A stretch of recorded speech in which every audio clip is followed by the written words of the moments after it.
आदरणीय अनिल जोशी जी, डॉक्टर करण सिंह चौहान जी, doctor OP Singh ji, Malkhan Singh ji और इस सारस्वत सभा के निमित्त कमलाकांत त्रिपाठी जी, जिनकी वजह से आज हम सब लोग यहाँ इकट्ठा हुए हैं, और सभागार में उपस्थित मित्रों,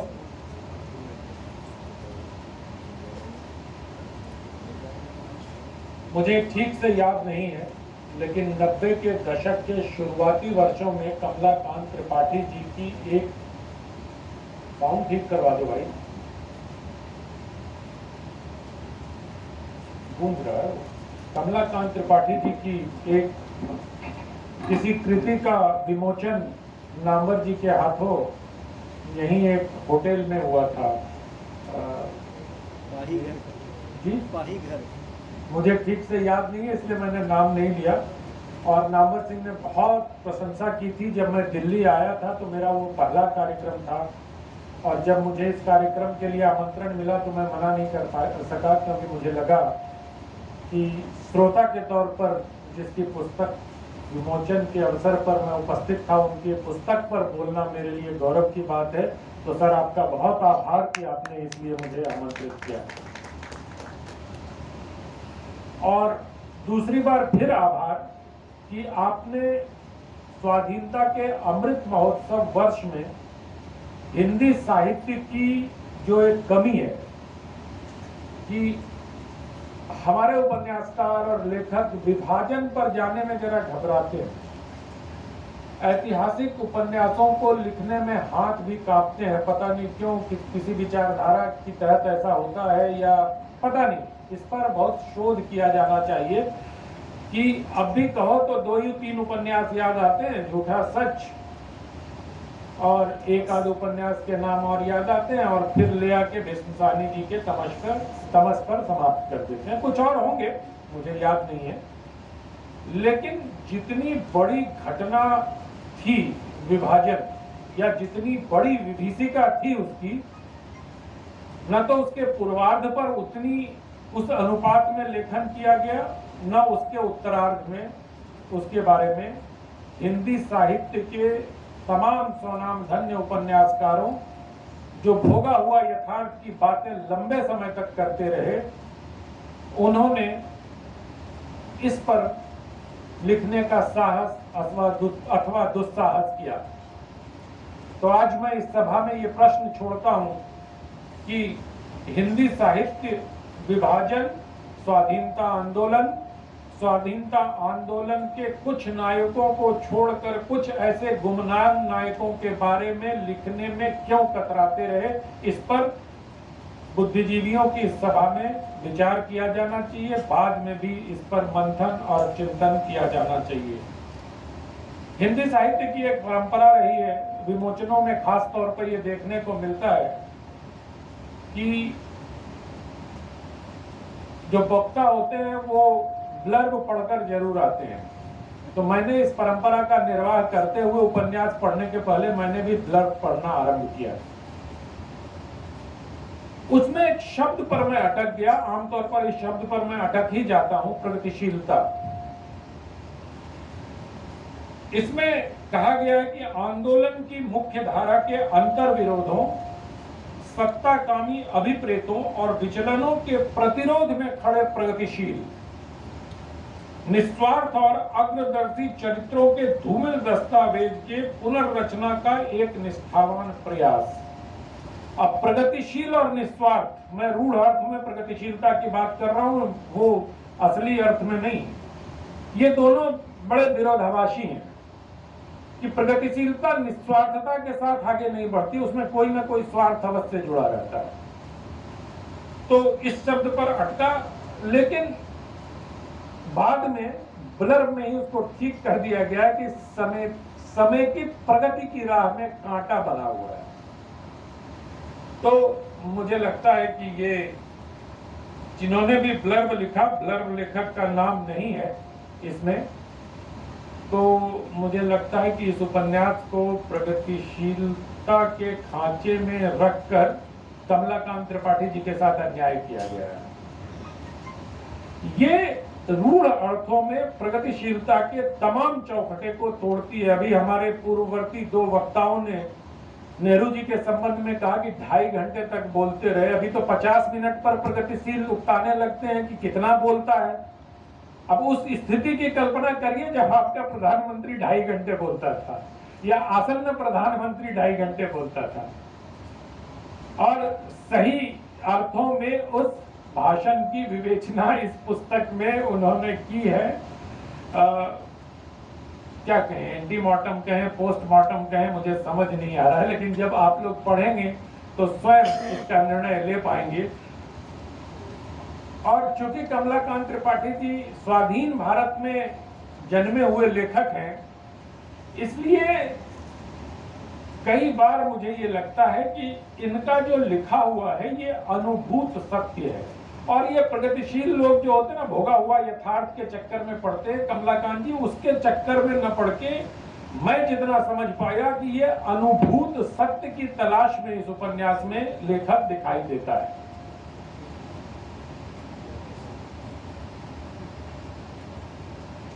इस उपन्यास में इतिहास, कर्ण सिंह जी ने इतिहास, राजनीति इत्यादि की बातें की, उसको सिंह साहब ने विस्तार भी दिया और ऐतिहासिक, राजनीतिक और तमाम लोगों के नाम भी गिनाए। मुझे लगता है कि वो स्वाभाविक रूप से, अगर आप इतिहास की बात करेंगे तो स्वाभाविक रूप से उसमें समाज भी होगा, राजनीति भी होगी, संगीत भी होगा, गीत भी होंगे, और इस उपन्यास में तो औरंगजेब भी है। ये इतना बड़ा कालखंड इन्होंने लिया है और इनके उपन्यास लिखने की जो प्रविधि है, मैंने कहीं सुना था कि विचारधारा जो होती है वो सुई की तरह होती है, सीने के भी काम आती है और चुभोने के भी काम आती है। कमलाकांत जी ने अपने इस उपन्यास में सीने के काम में उसको उपयोग में लाया है। तो जो इस उपन्यास की एक बहुत महत्वपूर्ण बात है जिसे मैं रेखांकित करना चाहता हूं, वो ये है कि इस उपन्यास में तमाम स्वनाम धन्य नायकों के बीच में एक बड़ा नायक खड़ा है, वो गांव का आम आदमी। उनके उस व्यक्ति जिसको आप समाज की अंतिम पंक्ति में, जिसको दीनदयाल जी किसी और नाम से बुलाते हैं, जिसको महात्मा गांधी किसी और नाम से बुलाते हैं, समाज के अंतिम पायदान पे खड़े हुए व्यक्ति का जो संघर्ष है वो इस उपन्यास में जीवंत होकर नेताओं को चुनौती देता है, मुझे ऐसा लगता है।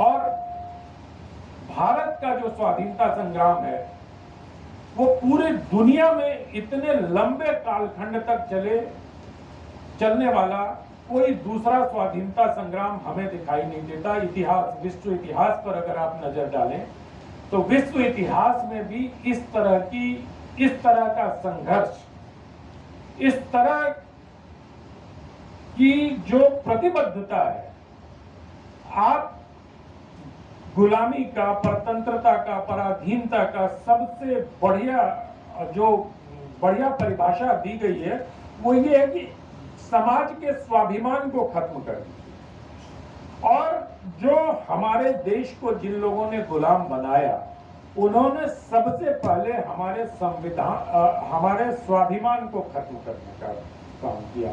और जो स्वाधीनता की लड़ाई आरंभ होती है जहां से, वहां से हम अपने देश की जनता के मरे हुए स्वाभिमान को जीवित करने का यत्न करते हैं।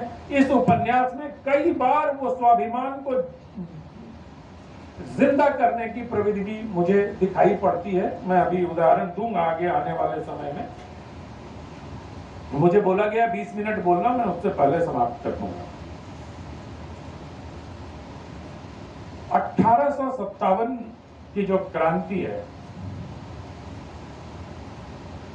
स्वाभिमान के बाद स्वाधीनता, जब तक आपका स्वाभिमान नहीं जगेगा तब तक आप स्वाधीनता का स्वप्न नहीं देख सकते हैं। और स्वाधीनता के स्वप्न को देखने का जो सबसे बड़ा उपक्रम स्वाधीनता आंदोलन में किया गया, उसके उसके बीज सूत्र हम 1857 में देख सकते हैं। वहां से जो हमारा ये कालखंड प्रारंभ होता है स्वाधीनता का, वो 1947 तक आकर समाप्त होता है। और इस बीच इस स्वाधीनता आंदोलन में जो आजादी का संघर्ष है, उसके विविध आयाम मैं इस उपन्यास में इसके सैद्धांतिकी पर, इसके कथानक पर, इसके बाकी जो सारे हमारे आचार्य लोग बैठे हैं वो बात करेंगे। मैं एक पाठक की तरह देखता हूं इस उपन्यास को, और एक पाठक की प्रतिक्रिया के तौर पर आपके सामने मैं अपनी कुछ बातें रख रहा हूं। इसलिए इसमें कोई सैद्धांतिकी आपको नहीं मिलेगी कि कथानक उलझा हुआ है, यथार्थ की जमीन तोड़ रहा है या नहीं तोड़ रहा है, सिद्धांत की निर्मित हो रही है या नहीं हो रही, ये सब कुछ नहीं। मैंने जो पढ़ा, जो मैंने महसूस किया, हर पन्ने पे मैंने उसको दर्ज किया और वो आपके साथ मैं साझा करना चाहता हूं। कई सारे शब्दों ने भी मुझे इस उपन्यास में आकर्षित किया। जैसे क्रांति नेता, एक शब्द इन्होंने गढ़ा है कमलाकांत जी ने। ये शब्द, क्रांतिकारी नेता तो बहुत सुने, लेकिन क्रांति नेता शब्द कम उपयोग में आता है। और इन्होंने अपने इस उपन्यास में पृष्ठ संख्या 154, 323 आदि पर इस शब्दों का उपयोग किया है। तो क्रांति, ऐसे कई सारे शब्द इस उपन्यास में हमें दिखाई देते हैं जो कि हमें एक पाठक के तौर पर आकर्षित ही नहीं करते, इसको बांधते भी हैं और सोचने को मजबूर भी करते कि छोटे से 3 अक्षरों के शब्द में या 4 अक्षरों के शब्द में लेखक क्या दर्शन पाठकों के सामने देना चाहता है। ऐतिहासिक उपन्यास, राजनीतिक उपन्यास जरूर इसको कहा जा रहा है, लेकिन मेरा विनम्र अनुरोध है कि इसको एक लेखक के अनुभूत सत्य के साथ एकाकार करके अगर आप इसका पारायण करेंगे तो एक पाठक के तौर पर आप एक ऐसी अनुपम और अनूठी कृति का रसास्वादन कर पाएंगे जो आपको अपने पूर्वजों के संघर्ष काल में ले जाकर आनंदित कर देगा। इस उपन्यास में जब हम गांधी के बारे में, अंबेडकर के बारे में, एम.एन. रॉय के बारे में, सहजानंद सरस्वती के बारे में, इन सब चीजों को, ठीक है वो सब चीजें आती हैं, लेकिन ये सारे नाम, ये सारी सिद्धांतिकियां या लेखकों की इन स्थितियों पर की गई टिप्पणियां कहीं भी पाठकीयता में बाधा नहीं बनती। वो एक हमेशा लगता है कि अब आगे क्या होगा, आगे क्या होगा। डॉक्टर नामवर सिंह उपन्यास के बारे में कहा करते थे, भाई नामवर जी का नाम तो लेना पड़ेगा, उनका उपन्यास पे बात हो, कहानी पर बात हो, तो उनका नाम तो अवश्य रूप से लेना चाहिए। और मुझे लगता है कि डॉक्टर सिंह कहा करते थे कि उपन्यास या कहानी आगे ले जाने वाली रचना होती है, और अगर कोई कवि हो तो उनसे क्षमा सहित, पर क्षमा नामवर जी को मांगनी चाहिए थी, उनकी वजह मैं मांग रहा हूं कि कविता बार बार पीछे ले जाती है। जब आप कहते हैं एक पंक्ति पढ़ो तो कहते फिर से दोहराओ, फिर से दोहराओ। उर्दू में शायद इरशाद विरशाद टाइप कुछ चीज कहते हैं, मुझे नहीं मालूम, लेकिन कहानी में आप हमेशा आगे चलने की। तो इस उपन्यास में कमलाकांत त्रिपाठी जी ने उपन्यास के आगे क्या की जो रोचकता और पठनीयता है उसका भी बहुत ध्यान रखा है।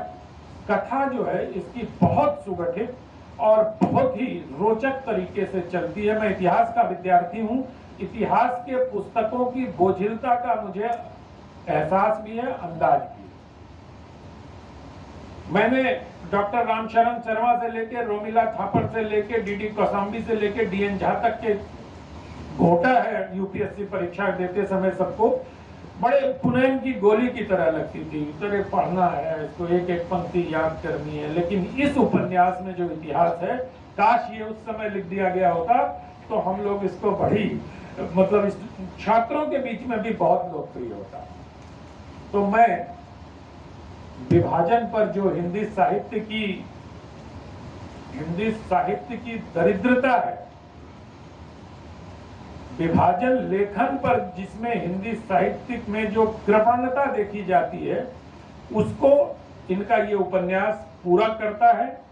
और आजादी के अमृत काल में इस उपन्यास पर चर्चा होना, किताब घर प्रकाशन को भी मैं साधुवाद देता हूं कि इस एक ऐसे उपन्यास का प्रकाशन उन्होंने किया जो पाठकों के बीच बहुत लोकप्रिय होगी।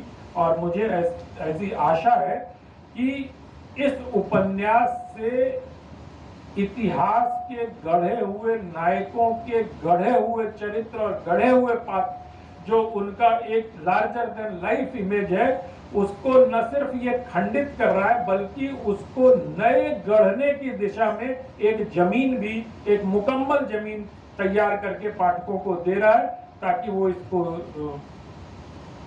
नमन करें, मनन करें। क्योंकि मन के आगे अगर न लगा दें तो नमन हो जाता है, और मन के आगे मतलब पूर्व और उत्तरार्ध में न लगाने तो मनन हो जाता है। तो इस उपन्यास के लिए पाठकों को मैं मनन करने का अनुरोध करता हूं, और उपन्यास लेखन के लिए कमलाकांत त्रिपाठी जी को नमन करता हूं। बहुत बहुत धन्यवाद।